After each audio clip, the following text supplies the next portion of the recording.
unit number 4 એની અંદર છે 4.2 એની અંદર ક્વેશ્ચન નંબર 1 છે એની અંદર 2 ક્વેશ્ચન મોસ્ટ એમપી છે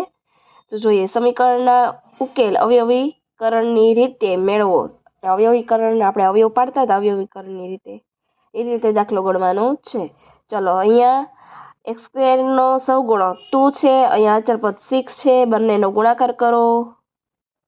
2 6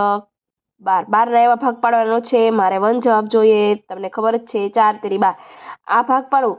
તો 6 ને 2 8 થઈ જાય 6 માંથી 2 બાદ કરું 4 વધે મારે જોઈએ છે 1 એટલે 4 તેરી ને 12 લખી શકું તો કે હા આ નિશાની મોટાને દઈ દેવાની અહીંયા નિશાની કેવી મૂકવી કન્ફ્યુઝન હોય તો આ બે નિશાનીનો ગુણાકાર પ્લસ માઇનસ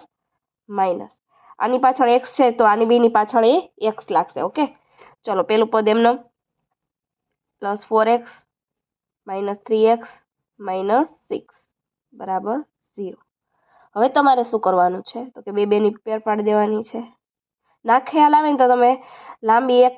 રીત કરી શકો મતલબ એક જે સ્ટેપ છે એ લાંબુ કરી શકો ડાયરેક્ટ ખબર પડે તો વાંધો નહીં જો આ રીતનું 2 ગુણ્યા 2 2 વાર x છે પ્લસ 2 ગુણ્યા 2 4 એટલે ચાલો એક સ્ટેપ થઈ ગયું અહીંયા પ્લસ છે માઇનસ અહીંયા 3 ગુણ્યા x માઇનસ 6 એટલે 3 દુ 6 બરાબર 0 ચાલો આ એક સ્ટેપ થઈ ગયું આ બેમાંથી શું કોમન નીકળશે તો કે 2 અને x તો 2x કોમન નીકળે પહેલામાંથી તો અહીંયા શું વધ્યું પ્લસ ની આ બાજુ x વધ્યો પ્લસ કેટલા વધ્યા 2 હવે અહીંયા આમાંથી તો કે 3 આ માઇનસ છે માઇનસ મૂકો 3 કોમન કાઢ્યા તો અંદર શું વધ્યું x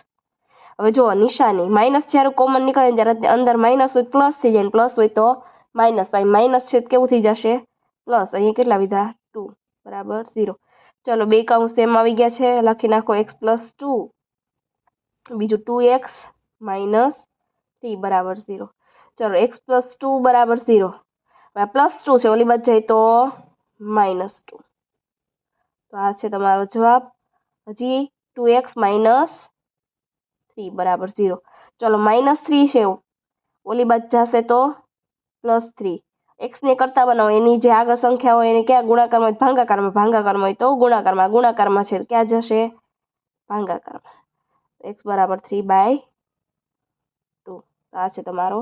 જવાબ એ જ રીતે છે મોસ્ટ એમપી ક્વેશ્ચન નંબર 3 તો એમાં જોઈએ તો √2x² + 7x + 5√2 બરાબર 0